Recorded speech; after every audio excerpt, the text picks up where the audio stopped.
Good morning students. Differentiation का तो हो गया भाई जो करना था, ठीक है। अब इंटीग्रेशन, तो इंटीग्रेशन के बारे में सबसे पहले हम लोग करेंगे कुछ फालतू बातें, जैसे डिफरेंशिएशन के बारे में किया था। क्यों करते हैं इंटीग्रेशन, क्या जरूरत है, ठीक है। उसके बाद हम देखेंगे इंटीग्रेशन करते कैसे हैं। Again the same thing, integration करना बड़ा आसान है, लेकिन क्यों करते हैं, कब करते हैं, ये फिजिक्स में समझना थोड़ा सा मुश्किल चल जाता है, ठीक है। तो ध्यान से देखिएगा, हम आपके सामने क्वेश्चन रख रहे हैं। ऑफ कोर्स इस क्वेश्चन को आंसर सभी कर सकते हैं। देखिए, सपोज कीजिए ये एक वेल है, कुआं। ध्यान से देखिएगा, ये कुआं है। अब यहां पर मान लीजिए पानी का लेवल है कुआं के अंदर।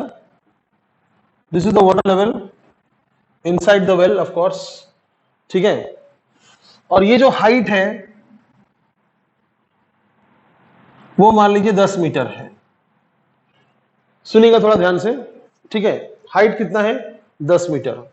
तो करना क्या है भाई, कुएं से क्या करते हैं आप, बाल्टी भर के पानी बाहर निकालेंगे, अंदर जाके नहाएंगे तो नहीं, है ना। तो क्या करेंगे, कुएं से आप बाल्टी भर के पानी निकालेंगे।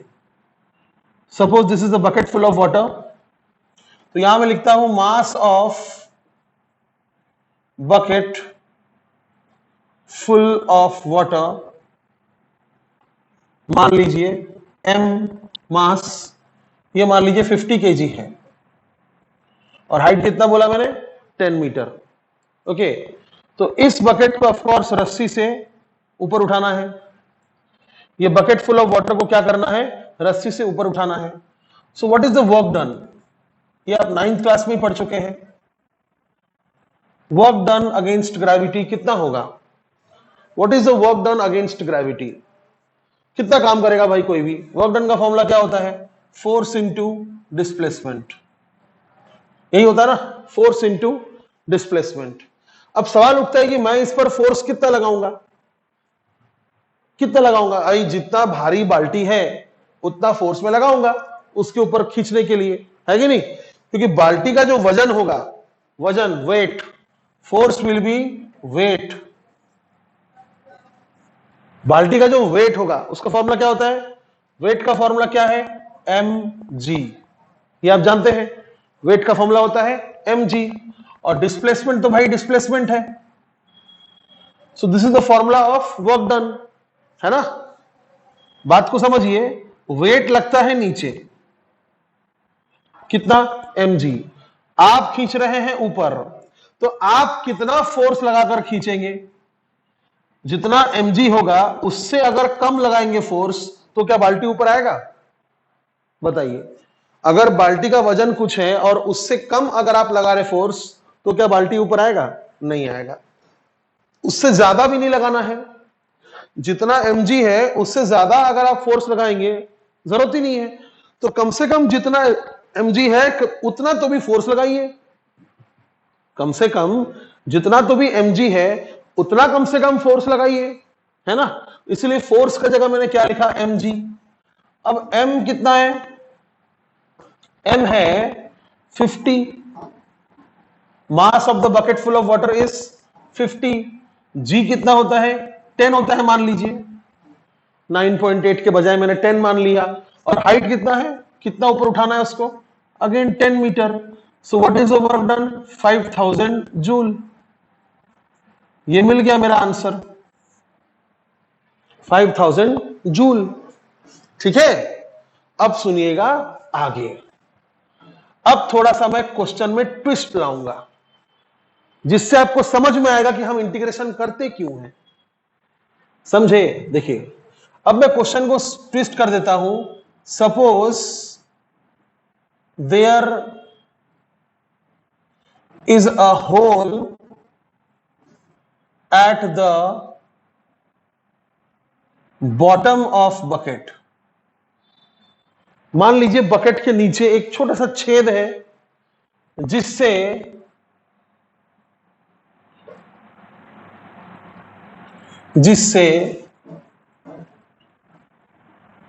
water is dripping out,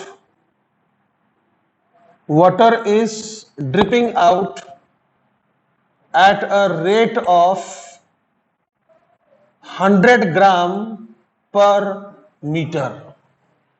पहले आप मीनिंग समझिए, क्या बोलना चाह रहा है। Suppose there is a hole at the bottom of the bucket. मान लीजिए जो बकेट है,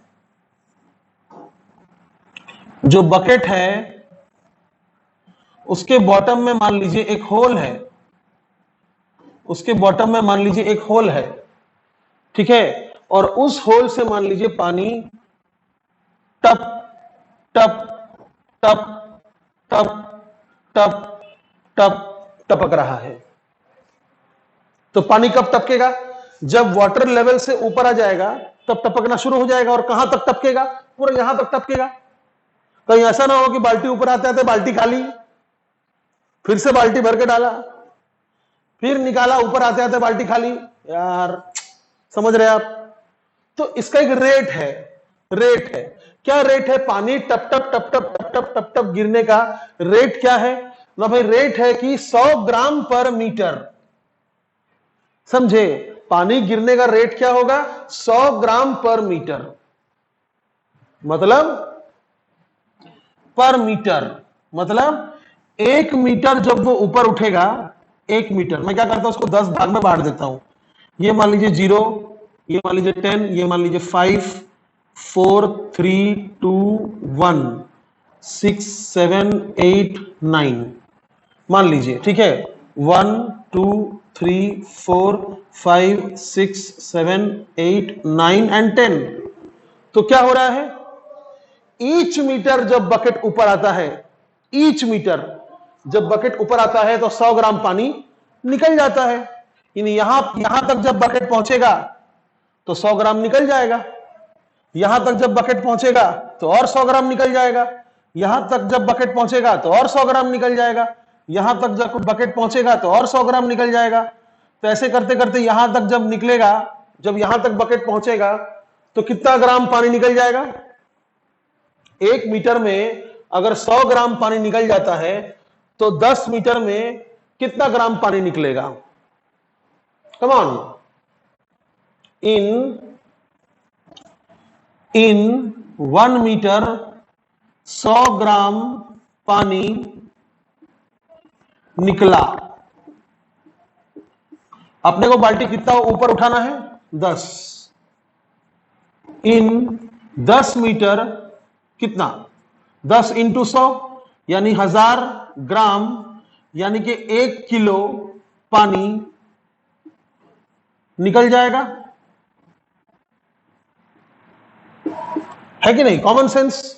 1 मीटर ऊपर उठने से अगर पानी 100 ग्राम निकल जा रहा है तो 10 मीटर ऊपर उठने से कितना ग्राम पानी निकल जाएगा, 1000 ग्राम। 100 इंटू 10, 1000 ग्राम, और 1000 ग्राम मतलब 1 केजी। चलो ठीक है, कोई दिक्कत नहीं।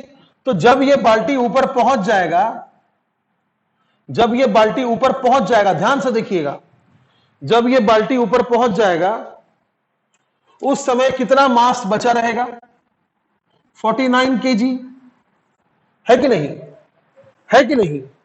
और जब ये बाल्टी पहली बार यहां से ऊपर उठ रहा होगा, जब ये बाल्टी यहां से पहली बार ऊपर उठ रहा होगा उस समय मास कितना हो रहा होगा, 50 केजी। आई बात समझ में, बात को आप समझ रहे होंगे कि पहली बार जब पानी के लेवल से बाल्टी ऊपर उठा होगा उस समय बाल्टी में कितना मास होगा, बाल्टी कितना वजन का होगा, 50 केजी। और एकदम जब ऊपर चढ़ा लेगा बाल्टी वो, उस समय 1 केजी गिर गया ना, 1 केजी पानी गिर गया तो कितना बचा, 49 केजी। सही है। तो मुझे बताइए, जब बाल्टी इस लेवल पर था, जब बाल्टी इस लेवल पर था तब वजन कितना था, 50 इंटू जी, इतना न्यूटन। वजन फोर्स है ना, वेट इज फोर्स, इसलिए न्यूटन।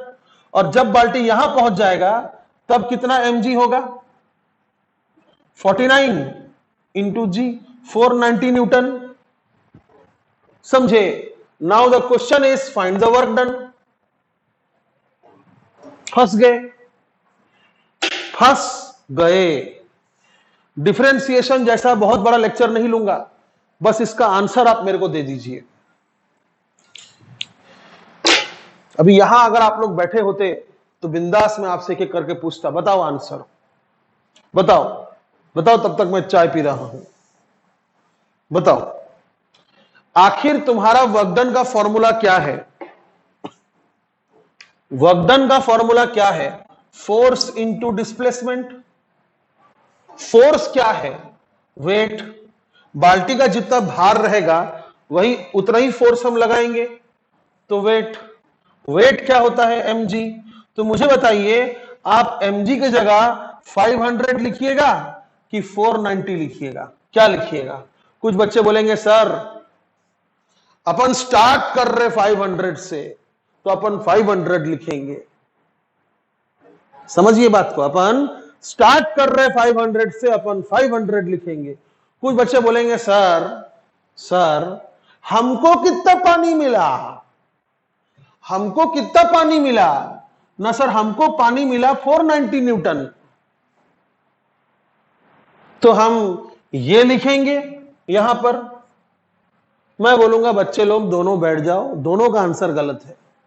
बात को समझिए, जब बाल्टी में छेद नहीं था तब आपने 50 इंटू 10 क्यों किया?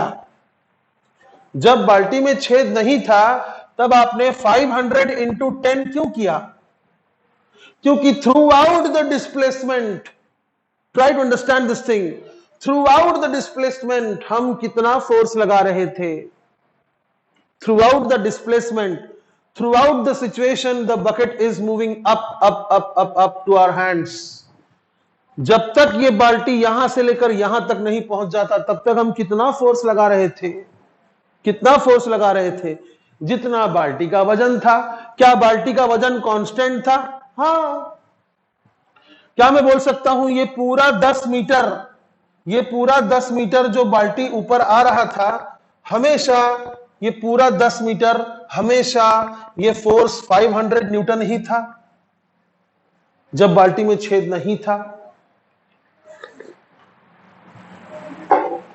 समझ गए? तो चलिए समस्या को समझते हैं। कुछ लोग ऐसे भी सोचते हैं सर एक काम करेंगे, सुनिए ध्यान से, कुछ लोग ऐसा भी सोचते हैं एक काम करेंगे, सर यहां से लेकर यहां तक कितना पानी गिरा? 100 ग्राम। तो यहां से लेकर यहां तक कितना वजन था बाल्टी का ओरिजिनल? फिर यह हो गया 1 मीटर का खेल। फिर जब बाल्टी यहां तक पहुंचा, दूसरे नंबर तक पहुंचा, जब यहां तक बाल्टी पहुंचा फिर से 100 ग्राम गिर गया, मतलब यहां पर कितना वजन होगा? 4900। नहीं समझे? देखिए क्या बोला, 1 मीटर ऊपर चढ़ने पर 100 ग्राम पानी गिर जाएगा। तो कुछ लोग ऐसा सोचते हैं कि 1 मीटर यानी इतना, 1 मीटर ऊपर चढ़ने पर ना सर पानी गिर जाएगा 100 ग्राम। 100 ग्राम पानी कब तक गिरेगा? जब तक ये 1 मीटर ऊपर नहीं चढ़ जाता, है कि नहीं? According to the rate, according to the rate 1 metre वो ऊपर चढ़ेगा तो 100 ग्राम पानी गिर जाएगा। तो लोग सोचते हैं कि कम से कम इस 1 मीटर तक तो वजन 500 न्यूटन था। तो मैं सोच रहा हूं कि डिस्प्लेसमेंट मैं लू 1 मीटर। सुनिए ध्यान से, कम ऑन कोऑपरेट कीजिए। इधर देखिए, ये मान लीजिए है 10 9 8 7 6 5 4 3 2 1 0 0 1 2 3 4 5 6 7 8 9 एंड 10। तो कुछ लोग सोचते हैं यहां पर बाल्टी जब पहुंच जाएगा तब 100 ग्राम पानी निकल जाएगा। तो यहां से यहां तक कितना वजन था? कितना वजन था? 500 न्यूटन। तो मैं यहां पर फोर्स लिखूंगा 500 न्यूटन और डिस्प्लेसमेंट लिखूंगा 1 मीटर। डिस्प्लेसमेंट लिखूंगा 1 मीटर और इतना वर्क डन निकाल लूंगा और उसको लिखूंगा work 1 is equal to 500 into 1। अरे फोर्स कितना है यहां से यहां तक? लोग ऐसा सोच रहे हैं, मैं उनकी बात बता रहा हूं जो इस तरह सोचते हैं कि 1 मीटर ऊपर जब बाल्टी पहुंच जाता है तो 100 ग्राम पानी निकल जाता है। तो इतना डिस्प्लेसमेंट भर, इस डिस्प्लेसमेंट तक बाल्टी जब तक यहां से यहां तक आ रहा था, जब तक बाल्टी यहां से यहां तक आ रहा था, तब तक फोर्स कितना था? बाल्टी का वजन कितना था? 500 न्यूटन। फिर यहां पहुंचने पर 100 ग्राम पानी निकल गया, 100 ग्राम पानी निकल गया, तो 500 में से अगर 100 ग्राम निकल जाए कितना बचेगा? कितना बचेगा? 499 है ना, 499 बचेगा। तो यहां से यहां तक फोर्स कितना था? 499। तो मैं यहां से लेकर यहां तक का वर्क निकाल लूंगा। W2 कितना? 499 इंटू 1, फोर्स इंटू डिस्प्लेसमेंट। फिर क्या? फिर जब यहां पर आ जाएगा तो फिर से 100 ग्राम निकल जाएगा पानी। जब यहां पर आ जाएगा तो फिर से 100 ग्राम निकल गया, कितना हुआ? 498 बचेगा फिर। तो यहां से यहां तक 498 न्यूटन फोर्स होगा, 498 न्यूटन होगा फोर्स। तो यहां से यहां तक डिस्प्लेसमेंट कितना है? 1 मीटर। तो वर्क 3 निकाल लेगा, 498 इंटू 1। ऐसे करते हैं कुछ लोग, सोचते हैं, है ना। तो यहां पर फिर 497, 496, 495, 494, 493, 492, 491, ऐसा करके वो सारे वर्क निकाल के ऐड कर लेगा। ऐसा सोचता है कुछ लोग। कुछ लोग इस तरह सोचता है कि यहां से लेकर यहां तक मैं वर्क निकाल लूंगा, यहां से लेकर यहां तक वर्क निकाल लूंगा। वो गलत कर रहे हैं, गधे हैं वो, गलत कर रहे हैं। मुझे बताइए, किसने बोला आपको कि 1 मीटर पहुंच जाने पर पानी धड़ से 100 ग्राम निकल जाएगा? बताइए। 1 मीटर तक, ये 1 मीटर है, यहां पर जब बाल्टी पहुंचेगा तो धड़ से 100 ग्राम निकल जाएगा, ऐसा है क्या? थ्रू आउट द रास्ता पानी टप टप टप टप गिरे जा रहा है, समझे? थ्रू आउट द रास्ता द पानी इज डिस्पेंसिंग आउट, टप टप टप टप। आप ये नहीं बोल सकते कि इस 1 मीटर तक, 1 मीटर तक 100 ग्राम निकला है और उससे पहले पानी निकला ही नहीं था। समझे मैं क्या बोलना चाह रहा हूं? आप समझ पा रहे हो? कुछ लोग इस तरह सोचते हैं कि पानी के, कुआं का जो पानी वाला लेवल है, ये कुएं का पानी वाला लेवल है, यहां पर जब बाल्टी है तब वजन कितना है? 500 न्यूटन।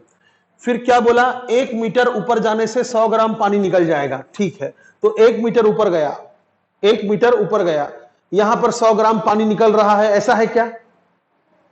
ऐसा है क्या? क्या बाल्टी जब यहां से लेकर वहां तक जाता रहेगा तब पानी गिरता नहीं रहेगा अगर बाल्टी में छेद है तो? समझे? तो कुल मिलाकर बात यही है कि हम फंसे हुए थे, हम फंसे हुए हैं। समस्या क्या है? समस्या यह है कि वर्क डन का यह फॉर्मूला काम नहीं कर रहा है। वर्क डन का यह फॉर्मूला काम नहीं कर रहा है, क्योंकि हम फोर्स क्या लिखे? क्या लिखे? 500 लिखे कि 490 लिखे, सॉरी 499 लिखे कि 498 लिखे कि 497 लिखे कि 496 लिखे कि 495 लिखे कि 494 लिखे कि 493 लिखे कि 492 लिखे कि 491 लिखे कि 490 लिखे? क्या लिखे इनमें से? Throughout the 10 metre, this is our problem, throughout the 10 meter at each and every position the mass of the bucket is different. इस तरह फुल एंड फाइनल समझिए। अगर आपने अभी तक मेरा वीडियो को बंद नहीं किया होगा तो इस तरह समझिए कि ईच एंड एवरी पोजीशन पर बाल्टी का मास अलग अलग है, क्योंकि पानी टप टप निकले जा रहा है। तो ईच एंड एवरी पोजीशन पर अगर बाल्टी का मास अलग अलग है तो ईच एंड एवरी पोजीशन पर बाल्टी का वेट अलग अलग होगा।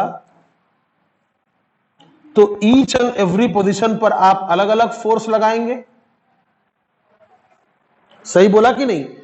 At each and every position, तिनका भी अगर आप ऊपर जा रहे हैं, each and every position the mass of the bucket is different, so weight of the bucket will be different, so force applied by you to lift the bucket will be different at each and every position. So if at each and every position the force applied on the rope on the bucket is different, then which value you should write here? Which value you should write here? यहां से यहां तक g तो same है, छोटा g same है, छोटा g बेटा हर जगह 10 है, छोटा जी जो है वो बाल्टी कहीं भी रहे, छोटा जी का वैल्यू कितना है 10 मीटर पर सेकंड स्क्वायर हर जगह। लेकिन क्या एम का वैल्यू हर जगह सेम है? हर जगह अलग अलग है। तो कौन सा वैल्यू आप यहां लिखेंगे? समझे? ये हमारा समस्या है। एक बार में नहीं समझेगा, थोड़ा दोबारा सुनिए, इसको रिवाइंड करके दोबारा सुनिए। मैं दोबारा नहीं बोलूंगा, पूरा पक जाएंगे आप, ऐसी पक चुके हैं। समझ गए आप? तो हमारा समस्या को मैं लिख देता हूं यहां पर। हमारा समस्या क्या है? Each and every position mass is different, which value should be written in the formula। ये हमारा समस्या है कि हर एक पोजीशन पर बाल्टी का मास, पानी भरा बाल्टी का मास अलग अलग है, क्योंकि पानी टप टप टप टप टप टप टप टप गिरे जा रहा है, पानी टप टप टप टप गिरे जा रहा है। तो ये फॉर्मूला नहीं यूज कर सकते, क्योंकि अगर हमने ये फॉर्मूला यूज किया तो F के जगह हम वेट लिखेंगे, वेट के जगह हम mg लिखेंगे, हम m के जगह क्या लिखेंगे? हर पल तो उसका m घटता जा रहा है, कम होता जा रहा है। स्टार्टिंग में यहां पर 50 kg था, आखिरी में यहां पर 49 kg हो गया कम होते होते। मैं कौन सा m लिखूं? मैं कौन सा m लिखूं? तो याद रखिएगा, वर्क डन का ये फॉर्मूला सही नहीं है अगर फोर्स कांस्टेंट नहीं है। अगर फोर्स कांस्टेंट नहीं है थ्रू आउट द डिस्प्लेसमेंट, तो वर्क डन का ये फॉर्मूला सही नहीं है। लेकिन हमारे पास कोई दूसरा फॉर्मूला भी नहीं है, हमारे पास वर्क डन का कोई दूसरा फॉर्मूला भी नहीं है। तो देखते हैं चलो कि करना क्या है। चलो हम फिर से कुआं बनाएंगे, हम फिर से कुआं बनाएंगे। ये सारा आइडिया फेल हो गया। एक एक मीटर का वर्क निकाल के सब ऐड कर देंगे, ये सारा फेल हो गया, क्योंकि उस 1 मीटर के अंदर भी तो पानी गिर रहा था। देखिए, तो चलिए हम फिर से कुआं बना देंगे और अब हम करेंगे समाधान। ये पानी का लेवल है, this is 0 metre and this is final 10 metre. हम क्या करेंगे? सुनिए ध्यान से, सुनिए ध्यान से। हम बाल्टी यहां से उठाना शुरू कर रहे हैं, बकेट हम यहां से उठाना शुरू कर रहे हैं। ओके फाइन, हम कुछ दूर उठा लेंगे पहले ना। सर कितना दूर? आपकी इच्छा। x मान लीजिए x। हमने कुछ दूर तक बाल्टी उठा लिया, तो अभी बाल्टी यहां पर है, अभी बाल्टी यहां पर है। पता करो कि यहां पर अभी अंदर कितना पानी है, पता करो। हम पता करना चाहते हैं कि अभी कितना वजन है बाल्टी का। तो कैसे निकालेंगे ना भाई? 50 kg यहां पर था, हर 1 मीटर ऊपर आने से 100 ग्राम बाहर निकल जाता है पानी।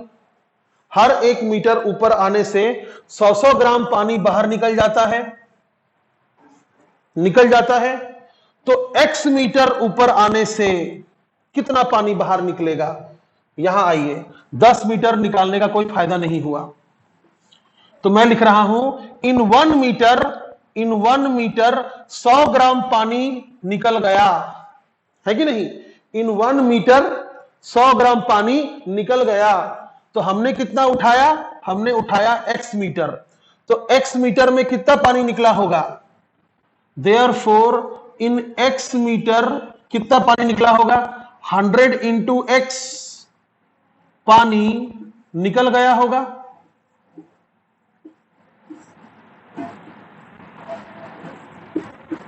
सही लिखा मैंने। अगर 1 मीटर ऊपर उठाता हूं बाल्टी तो गिवन रेट के हिसाब से 100 ग्राम पानी बाहर निकल जा रहा है, 100 ग्राम पानी बाहर निकल जा रहा है, 100 gram, this is gram, this is gram, not छोटा जी, पानी निकलता है।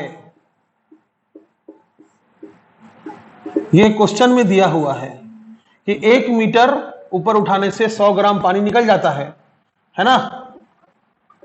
तो x मीटर ऊपर उठाने से इतना ग्राम पानी निकलेगा, निकलेगा ना। तो इतना ग्राम लिखा है ना, इसको ऐसा यूनिट में चेंज कीजिए, अपॉन 1000 कर देंगे ना हम, तो 0.1 x kg, 100 by 1000, 0.1 x kg। तो इतना पानी निकल गया होगा जब तक बाल्टी इस लेवल तक आया होगा।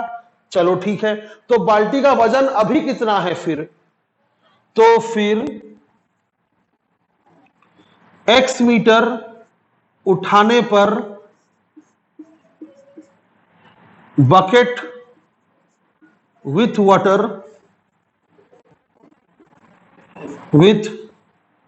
वाटर का मास कितना होगा, कितना होगा। सिंपल, 50 केजी इनिशियली था, 0.1 x पानी निकल गया, तो इस लेवल पर कितना पानी बचा होगा, 50 माइनस 0.1 x केजी। समझा मैंने ग्राम को केजी में क्यों किया, क्योंकि 50 केजी दिया था ना, इसीलिए माइनस करने के लिए। तो इतना पानी अभी बाल्टी में है, यानी this is the mass with the bucket, this is the mass when the balti is at a level x metre. x कुछ भी हो सकता है, x can be anything between 0 and 10, ठीक है। तो this is the remaining mass, तो remaining wait कितना होगा, रिमेनिंग वेट कुछ नहीं भाई, मास इंटू जी। तो 50 माइनस 0.1 केजी में है ये, इंटू छोटा जी मतलब 10। अब यूनिट क्या हो जाएगा, न्यूटन। तो this much is the amount of weight, this much is the weight of the bucket at this position. समझे, this much is the amount of weight at this position. How much, this much. तो मैं बोलूंगा यहां पर mg कितना है ना भाई, 50 माइनस 0.1 x इंटू 10 न्यूटन। तो ऊपर की ओर फोर्स भी आप कितना लगाएंगे, इतना ही लगाएंगे। ये 10 को मल्टीप्लाई कर देते हैं, चलिए 50 into 10 500 minus 0.1 into 10 1 into x। बताइए, सिंपल है। See, you are forming an equation, you are forming an equation जिसको आप बाद में इंटीग्रेट करने वाले हो। मैं तो आपको सिखाना चाहता हूं कि इंटीग्रेट क्यों करते हैं, समझे। अब सुनिए, तो इस पोजीशन तक जब बाल्टी ऊपर आ चुका है, इस पोजीशन तक जब बाल्टी ऊपर आ चुका है, तो हम कितना फोर्स लगाएंगे, कितना लगाएंगे ना भाई, 500 माइनस x। ये तो हमने सॉल्व करके ले आया ये सब, तो 500 इतना फोर्स हम लगाएंगे। अब हम बाल्टी को थोड़ा और ऊपर उठाएंगे, कितना, कितना, थोड़ा मतलब कितना। हमने बाल्टी को यहां तक तो उठा ही लिया है। Let us draw this line with different colour. बाल्टी को हमने इस लाइन तक तो उठा ही लिया है, और थोड़ा सा उठा लेंगे। तो और थोड़ा मतलब कितना, ये डिस्प्लेसमेंट कितना होगा, कितना होगा, दिस इज द क्वेश्चन। ये डिस्प्लेसमेंट कितना होगा, क्या सोचकर हम बाल्टी को थोड़ा और ऊपर उठाएंगे। हम अब सुनिएगा, यह सबसे राहत देने वाली बात है। 1% भी अगर इस बात का आपको समझ गया, 1% भी, तो आप राजा बन गए। सुनो, हम बाल्टी को यहां तक तो उठा लिए जितना पानी गिरना था गिर गया। अभी ये मत बोलिएगा सर अगर हम इतना देर यहां पर रुके रहेंगे तो पानी तो पूरा ही खाली हो जाएगा। ऐसा बात मत कीजिएगा कि हम अगर यहां पर, अरे भाई हम आपको समझा रहे हैं ना, I am trying to explain you how to solve this question. Practically जब मैं उस कुएं में जाऊंगा पानी उठाने के लिए तो मैं ये सब हरकत नहीं करने वाला। ये सब हाइपोथेटिकल बात है, समझे? हाँ, एक्चुअली मैंने यहां पर रुका ही नहीं। तुम सुनो, मेरा बात सुनो, मेरा बात सुनो, डोंट गेट कंफ्यूज्ड। तो यहां तक तो पानी तुमने उठा लिया, यहां तक तो तुमने बाल्टी को उठा लिया। अब तुम कितना उठाओगे ऊपर? बाल्टी को तुम ऊपर कितना उठाओगे कि पानी बाल्टी में से गिरे ही ना? ऐसा हो सकता है? बाल्टी में अगर छेद है तो पानी तो गिरेगा ही, पानी तो गिरेगा ही। लेकिन सोचो, दिमाग लगाओ, तुम इस बाल्टी को ऊपर कितना उठाओगे कि बाल्टी से पानी बाहर गिरे ही ना? याद है तो बताओ, कुछ याद है तो कुछ बताओ। मान लो ये डिस्प्लेसमेंट डेल्टा एक्स है, मान लो ये जो डिस्प्लेसमेंट है ये डेल्टा एक्स है, तो बताओ डेल्टा एक्स कितना होना चाहिए? डेल्टा एक्स कितना होना चाहिए कि पानी लीक ना करे? बताओ, कुछ तो दिमाग तुम्हारा काम करना चाहिए कि डेल्टा एक्स कितना होना चाहिए कि पानी लीक ना करे। हम ऊपर उठाएंगे लेकिन पानी बाहर नहीं गिरेगा। सच्चाई क्या है? सच्चाई है 0, क्योंकि आप जानते हैं बाल्टी अगर ऊपर उठेगा तो पानी गिरेगा। तो हम इक्वल टू 0 नहीं कर सकते ना, क्योंकि अगर हमने इक्वल टू 0 कर दिया तो वर्क कैसे निकालेंगे? अगर हमने डिस्प्लेसमेंट इक्वल टू 0 कर दिया तो वर्क कैसे निकालेंगे? इसलिए हम क्या बोलेंगे? Tends to 0। याद है मैंने पढ़ाया था लिमिट। हम बाल्टी को यहां तक उठा लेंगे, और याद रखना ये बातें हाइपोथेटिकल है। हम बाल्टी को यहां तक उठा लेंगे, लेकिन उसके बाद हम बाल्टी को इतना कम उठाएंगे, इतना कम डिस्प्लेस करेंगे। कितना कम? अगेन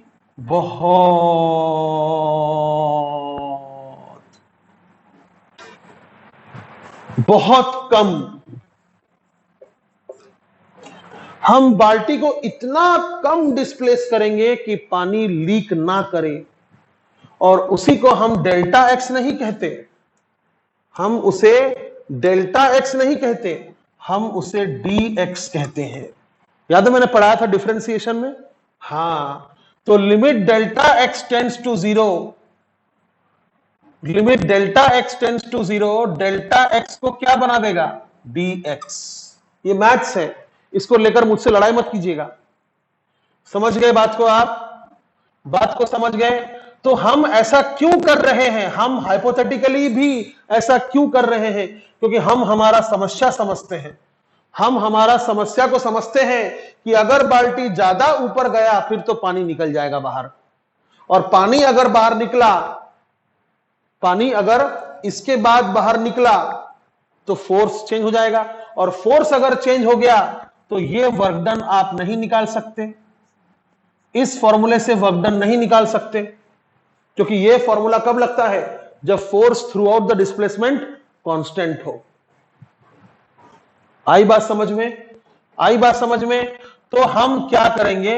हम डिस्प्लेसमेंट इतना कम रखेंगे, हम डिस्प्लेसमेंट इतना कम रखेंगे, इतना कम रखेंगे कि उतने डिस्प्लेसमेंट में पानी बाहर निकलेगा ही नहीं। यानी जो पानी का बूंद है वो छेद के मुंह में आके बाहर का दुनिया देखते ही रह जाएगा।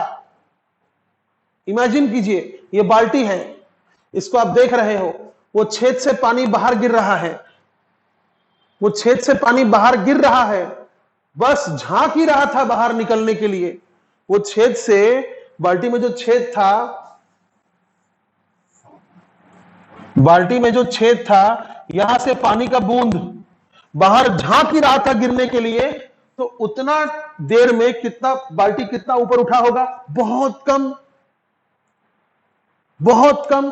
तो क्या मैं बोल सकता हूं कि इस पॉइंट पर कितना फोर्स लगा रहा था मैं? इतना। बराबर बराबर। सुनिएगा ध्यान से, जब बाल्टी यहां तक पहुंचा था तब मैं कितना फोर्स लगा रहा था? इतना। और जब बाल्टी यहां पहुंचा है, ये न्यू लाइन है, जब बाल्टी यहां पहुंच रहा है, जब तक बाल्टी यहां पहुंचेगा तब तक तो बूंद सिर्फ बाहर का दुनिया ही देखने वाला था, निकला नहीं था छेद से। हाइपोथेटिकल, ख्याली पुलाव। ये जो पानी का बूंद है, ये पानी का बूंद बाहर का दुनिया देखकर गिरने वाला था कि बाल्टी को मैंने कितना डिस्प्लेस करा दिया? dx। तो क्या मैं बोल सकता हूं, यहां से लेकर, सुनिए, यहां से लेकर यहां तक जब बाल्टी आ रहा होगा, ये बहुत कम है, ये बहुत कम है, आपको विजिबल हो, आपको दिखे करके मैंने चौड़ा बनाया है, वरना ये टेंड्स टू 0 है। तो जब बाल्टी यहां था तब कितना फोर्स लगा रहे थे? इतना। जब बाल्टी यहां पर होगा तब कितना फोर्स लगाओगे? इतना ही ना भाई, क्योंकि यहां से लेकर यहां तक तो पानी बाहर निकला ही नहीं है बाल्टी से। यहां से लेकर यहां तक पानी तो बाहर निकला ही नहीं है बाल्टी से। तो क्या मैं बोल सकता हूं, तो क्या मैं ऐसा बोल सकता हूं कि ड्यूरिंग द डिस्प्लेसमेंट dx, सबसे इंपॉर्टेंट बात, during the displacement dx, water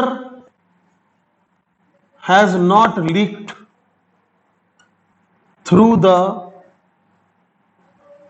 hole and therefore force must be constant. Force must be constant at least for this displacement.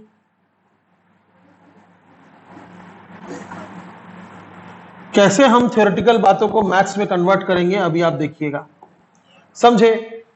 Delta x अगर मैं लिखा रहता तब तक पानी गिर जाता, 10-12 बूंद गिर जाता, लेकिन dx को मैथ्स ने बोला है कि तुम इतना कम हो कि चीजें घटते घटते रह जाएंगी, घटेंगी नहीं। कोई फिनोमिनन होते होते रह जाएंगी बट होगी नहीं, ये इतना कम है। याद है इंस्टैंटेनियस स्पीड?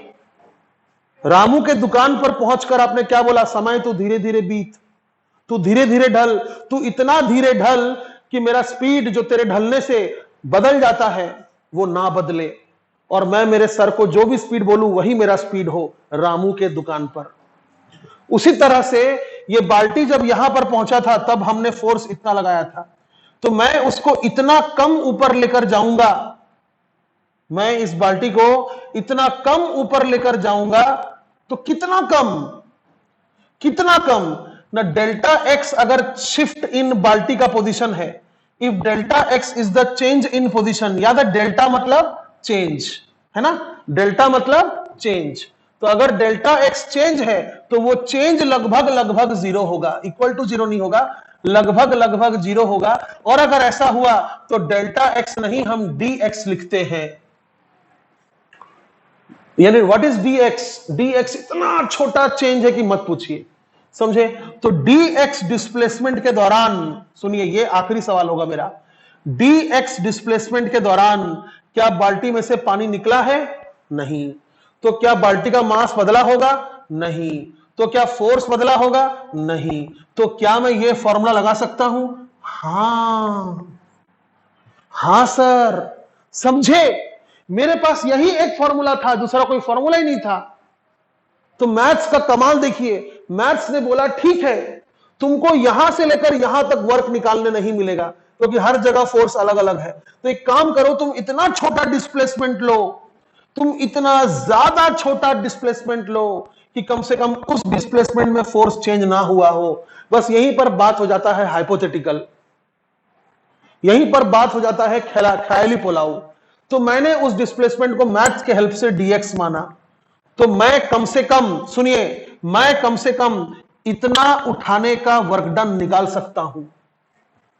पूरा नहीं निकाल सकता बट कम से कम मैं इतना तो भी उठाने का वर्क निकाल सकता हूं। तो क्या मैं इतना उठाने का वर्क को W बोलूंगा। W मतलब क्या होता है? Total work. W मतलब पूरा 10 मीटर उठाने का वर्क। तो सिंपल कॉमन सेंस बोलिए, कॉमन सेंस। आखिरी सवाल, ये भी आखिरी। 0 मीटर से लेकर 10 मीटर तक अगर डिस्प्लेसमेंट x होता है, जिसमें आप ये फॉर्मूला नहीं लगा पा रहे थे, तो आपने क्या किया? डिस्प्लेसमेंट को बहुत छोटा मान लिया। कितना? dx। तो यहां से यहां तक उठाने का वर्क अगर W है, तो सिर्फ इतना उठाने का वर्क कितना होगा? क्या कहलाएगा? समझे? यहां से यहां तक अगर डिस्प्लेसमेंट x है और इस डिस्प्लेसमेंट को आप dx बोल रहे हो, तो यहां से लेकर यहां तक अगर मान लीजिए वर्क W है, तो इतना उठाने का वर्क कितना होगा? इतना, सिर्फ इतना, यहां से यहां तक उठाने का वर्क को क्या बोलेंगे आप? dW। dW is equal to force dx। सोचिए, यह फॉर्मूला आप नहीं लगा सकते, क्योंकि x डिस्प्लेसमेंट चाहे x कितना भी हो, x चाहे कितना भी हो, उस दौरान फोर्स बदल रहा था, इसलिए आप यह फॉर्मूला नहीं लगा सकते। बट क्या मैं ऐसा बोल सकता हूं कि dx के दौरान फोर्स नहीं बदल रहा था? dx इतना छोटा डिस्प्लेसमेंट है कि उस दौरान फोर्स नहीं बदल रहा था, तो क्या मैं यही फॉर्मूला लगा सकता हूं? हां, लेकिन उससे वर्क मुझे पूरा नहीं मिलेगा, थोड़ा सा ही मिलेगा। तो कितना थोड़ा? बहुत थोड़ा।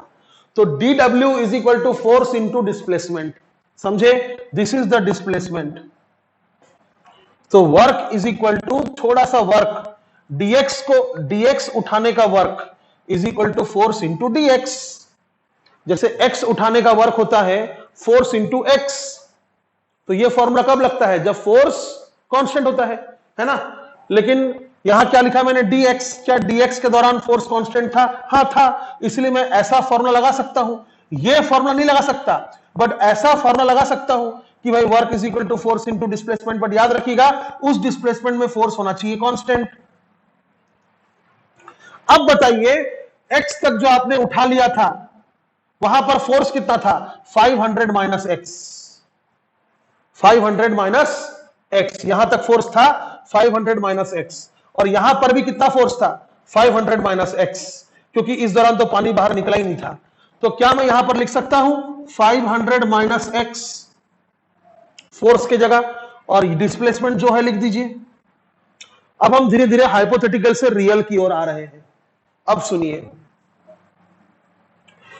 मुझे एक बात बताइए, ग्रीन कलर यूज कर रहा हूं मैं। ये जो मैंने x यहां पर बनाया, क्या मैं ये x कहीं भी बना सकता था? मस्त यहां बना सकता था, यहां बना के dx उठा देता और ये सब प्रोसेस कर लेता। मतलब मैं ये पूछ रहा हूं आपसे कि क्या मुझे ये आजादी है कि मैं ये x कितना भी ले सकता हूं 0 और 10 के बीच में कहीं भी? सोचिए सोचिए। इसका मतलब मैं यहां से लेकर यहां तक कोई भी dx का वर्क निकाल सकता हूं। यह बात दिमाग में घुसना चाहिए। मैं यहां से लेकर यहां तक किसी भी dx, ऐसे dx कितने बन सकते हैं? बताइए। 10 मीटर का फासला है, 10 मीटर का दूरी है, और dx कितना छोटा है? अनगिनत छोटा। dx इज अनगिनत छोटा। तो ऐसे कितने dx बनेंगे इस बीच? Just reply this question. यहां से लेकर यहां तक ऐसे dx कितने बन सकते हैं? Infinite. But don't go for counting, just listen. अगर इफ वाली बात है, अगर मैंने सारे dx का dw निकाल लिया, सिर्फ इफ वाला बात है, ओके?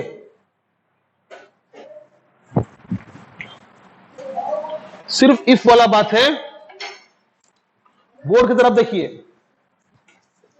मैं क्या बोल रहा? 0 मीटर से लेकर 10 मीटर तक मैं dx इनफाइनाइट निकाल सकता हूं। There will be infinite number of dx between 0 and 10, because delta x tends to 0 को हम dx कहते हैं। तो ऐसे छोटे छोटे पिद्दी dx कितने हो सकते हैं? इनफाइनाइट। लेकिन सोचिए, दिमाग लगाइए,